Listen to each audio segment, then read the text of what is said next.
Hello everyone. आज हम शारीरिक विकास के अंतर्गत किशोरावस्था के विकास के विषय में अध्ययन करेंगे। सबसे पहले हम ये जानेंगे किशोरावस्था क्या होती है। किशोरावस्था हमारी 12 से लेकर 18 वर्ष तक की अवस्था है।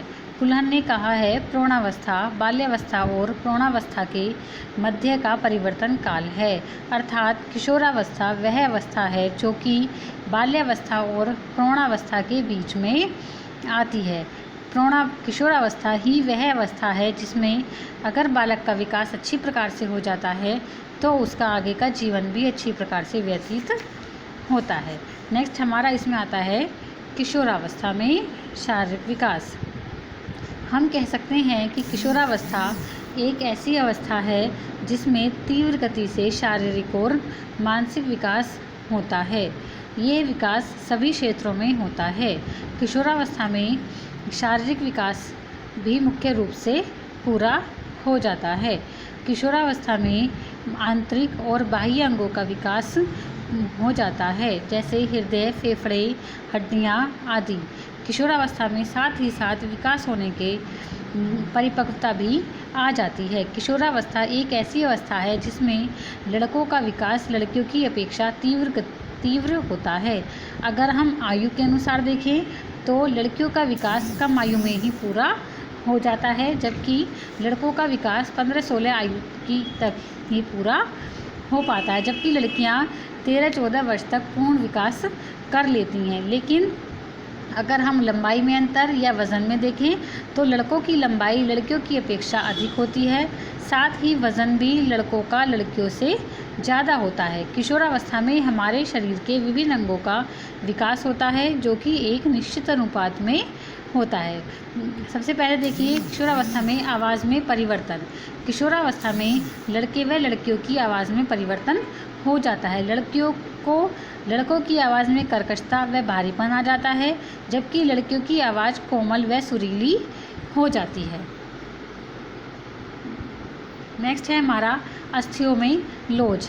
इस अवस्था में जो हमारी पहले की अवस्थाओं में हड्डियों में लोच होता है वह लोच समाप्त हो जाता है। उसके स्थान पर हमारी हड्डियों में दृढ़ता आ जाती हैं और वे गोल हो जाती हैं। लड़कियों के कूलों के पास चर्बी इकट्ठा होने लगती है, साथ ही साथ चेहरे की संरचना में भी अंतर आने लगता है।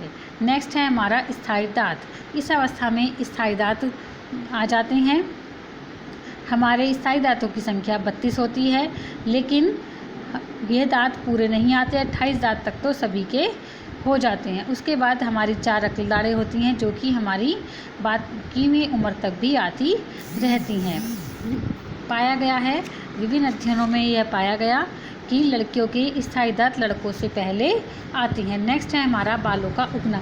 किशोरावस्था का सबसे महत्वपूर्ण परिवर्तन शरीर के विभिन्न अंगों पर बालों का उगना है। इस अवस्था में लड़के व लड़कियों के बगल, गुप्तांग में बाल आने लगते हैं, साथ ही लड़कों की छाती व दाढ़ी पर भी बाल उग आते हैं। लड़कों के दाढ़ी व मूंछ निकल आते हैं, साथ ही लड़कों की छाती पर भी बाल आना शुरू हो जाते हैं। नेक्स्ट है हमारा प्रजनन अंगों का विकास। किशोरावस्था में प्रजनन अंगों का विकास पूर्ण हो जाता है, अर्थात इस अवस्था को में हम कह सकते हैं कि लड़कियां पूर्ण रूप से स्त्री और लड़के पूर्ण रूप से पुरुष बन जाते हैं, क्योंकि उनकी जनन ग्रंथियां कार्य करना शुरू कर देती हैं और लड़के व लड़कियों में प्रजनन क्षमता का विकास पूरी तरह से हो जाता है। नेक्स्ट है हमारा वक्षस्थल का विकास। लड़कियों के वक्षस्थल का विकास हो जाता है और यह परिवर्तन उनकी कौशल्यता का, कुमारिता का सूचक होता है। नेक्स्ट लड़कियों में मासिक धर्म, MC की प्रक्रिया लड़कियों में होना शुरू हो जाती है। इसका अर्थ है कि लड़कियां अब पूर्ण रूप से मां बनने के योग्य हो गई हैं। नेक्स्ट हमारा आंतरिक अंगों का विकास। इस अवस्था में मस्तिष्क, हृदय, श्वास, पाचन संस्थान व स्नायु संस्थान का पूर्ण विकास हो जाता है। लड़कियों का रक्तचाप 26 वर्ष की आयु में बढ़ने लगता है, लेकिन इस अवस्था में वह सामान्य ही रहता है। अब नेक्स्ट हम देखेंगे कि शारीरिक विकास को कौन कौन से कारक प्रभावित करते हैं।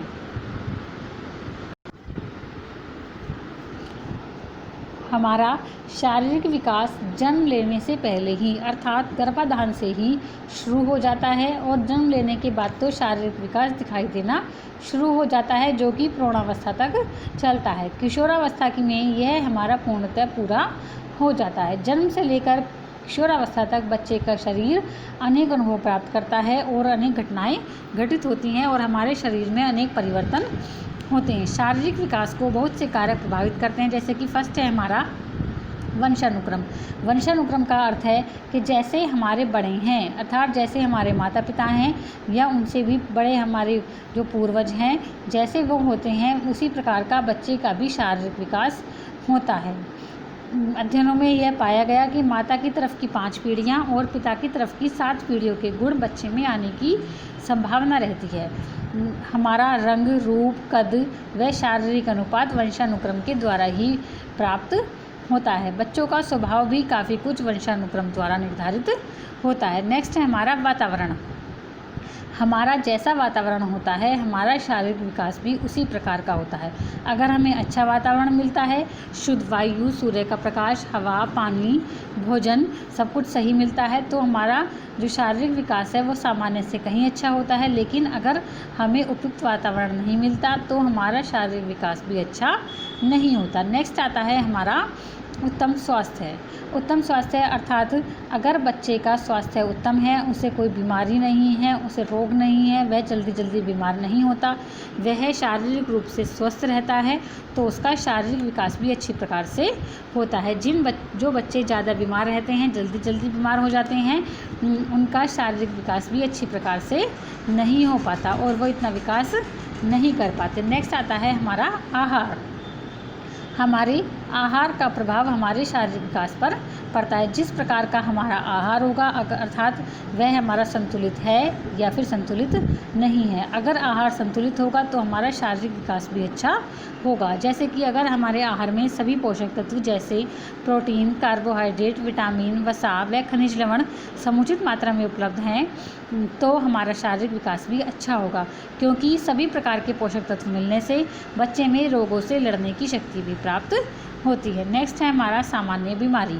सामान्य बीमारी अर्थात अगर बच्चा जल्दी जल्दी बीमार होता है या फिर उसे सर्दी, खांसी, जुकाम ये बीमारियाँ जल्दी जल्दी हो जाती हैं तो बच्चे का शारीरिक विकास भी अवरुद्ध हो जाता है और वह उस प्रकार विकास नहीं कर पाता जैसा विकास उसे करना चाहिए। नेक्स्ट है हमारा काल्पनिक बीमारी। काल्पनिक बीमारी अर्थात कुछ बच्चे ऐसे होते हैं जो वास्तव में बीमार नहीं होते लेकिन अपने आप को बीमार समझते हैं। उन्हें किसी भी काम को करने के लिए कहा जाए तो वही कहते हैं कि मैं बीमार हूँ, मैं ये काम नहीं कर सकता। तो जब ऐसे बच्चे अपने आप को बीमार समझते हैं तो उनका शारीरिक विकास भी अच्छी प्रकार से नहीं हो पाता, क्योंकि जब हम मानसिक रूप से अपने आप को बीमार समझ रहे हैं, हम ये समझ रहे हैं कि हम बीमार हैं, हम स्वस्थ नहीं हैं, तो वह व्यक्ति वास्तव में भी सामान्य नहीं रह पाता। नेक्स्ट आता है हमारा लिंग। लिंग अर्थात बच्चा लड़का है या लड़की। लड़कियों का विकास जल्दी होता है और लड़कों का विकास देर में होता है। लड़कियां 11-12 वर्ष की अवस्था तक या फिर 13 वर्ष की अवस्था तक पूर्ण विकास कर लेती हैं, जबकि लड़कों का विकास 16 वर्ष तक की अवस्था तक होता है। जबकि लड़कों की लंबाई व वज़न अधिक होता है और लड़कियों की लंबाई व वज़न लड़कों की अपेक्षा कम होता है। नेक्स्ट है हमारा बुद्धि। विभिन्न अध्ययनों में यह पाया गया कि बुद्धि हमारे शारीरिक विकास को प्रभावित करती है। जिन बच्चों में बुद्धि लब्धि अधिक होती है अर्थात उनमें बुद्धि की मात्रा अधिक होती है, उनकी लंबाई व वज़न भी अन्य बच्चों की अपेक्षा अधिक होता है। जिन बच्चों की जो सामान्य से कम बुद्धि वाले बच्चे होते हैं उनकी लंबाई भी कम पाई गई। नेक्स्ट है हमारा अंतःस्रावी ग्रंथियाँ अर्थात हमारे शरीर में कुछ ग्रंथियाँ होती हैं जिनसे निकलने वाला स्राव हमारे विभिन्न अंगों में पहुंचता है और उन्हें उस स्राव को हार्मोन्स कहते हैं। अगर यह हार्मोन्स सही मात्रा में स्रावित होते हैं तो हमारा शारीरिक विकास भी सही प्रकार से होता है, लेकिन अगर यह हार्मोन सही मात्रा में स्रावित नहीं होते तो हमारा शारीरिक विकास भी सही प्रकार से नहीं हो पाता। जैसे कि हम कह सकते हैं कि स्त्रियों में स्त्रियों वाले गुण और पुरुषों में पुरुषों वाले गुण हार्मोन्स के कारण ही उत्पन्न होते हैं। इसी तरह से हमारे पैराथायरॉइड ग्रंथि से निकलने वाला हार्मोन भी हमारे हड्डियों के विकास को प्रभावित करता है। इसलिए ये ग्रंथियाँ हमारी सही प्रकार से स्राव को स्रावित करने वाली होनी चाहिए। नेक्स्ट हमारा अति संवेदनशीलता। अर्थात हम देखते हैं कि कुछ बच्चे अत्यधिक संवेदनशील होते हैं और कुछ बच्चे कम संवेदनशील होते हैं। जो बच्चे अधिक संवेदनशील होते हैं उनका शारीरिक विकास भी अवरुद्ध हो जाता है, या अर्थात उनका शारीरिक विकास उतनी अच्छी प्रकार से नहीं हो पाता जो बच्चे सामान्य होते हैं। नेक्स्ट है हमारा दुर्घटनाएं। बचपन में कई बार कुछ ऐसी दुर्घटनाएं होती हैं जिसके कारण बच्चे का शारीरिक विकास सही प्रकार से नहीं हो पाता।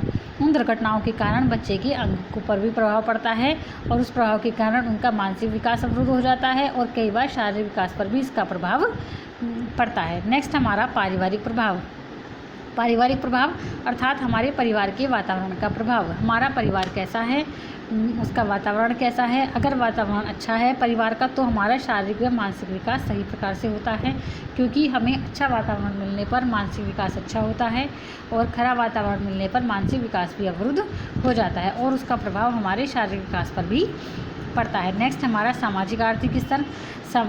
सामाजिक आर्थिक स्तर अर्थात हम सामाजिक रूप से और आर्थिक रूप से हमारा समाज में कैसा स्थान है। अगर हमारा सामाजिक और आर्थिक स्तर उच्च होता है तो वह बच्चे का शारीरिक विकास भी अच्छा होगा। इसके विपरीत अगर सामाजिक आर्थिक स्तर निम्न होगा तो बच्चे का शारीरिक विकास भी अच्छा नहीं होगा, क्योंकि हम देखते हैं कि सामाजिक आर्थिक स्तर का सीधा सा प्रभाव हमारे खाने पीने पर प्रभाव और हमारे रहने की सुविधाओं पर प्रभाव पड़ने से है। अगर हम आर्थिक रूप से समृद्ध हैं तो हमें समुचित सुविधाएं मिलती हैं और अच्छी खाने पीने की सुविधाएं मिलती हैं और अच्छा ही हमारा रहन सहन होता है, तो हम शारीरिक रूप से भी अच्छा विकास करते हैं। इसके विपरीत अगर हमारा सामाजिक आर्थिक स्तर निम्न होता है तो हमें इन सुविधाओं से वंचित रहना पड़ता है, जिसका प्रभाव हमारे शारीरिक विकास पर पड़ता है। इस प्रकार हमने देखा कि हमारे शारीरिक विकास को बहुत से कारक प्रभावित करते हैं और अगर ये सभी कारक सही प्रकार से रहें तो हमारा शारीरिक विकास भी अच्छी प्रकार से संपन्न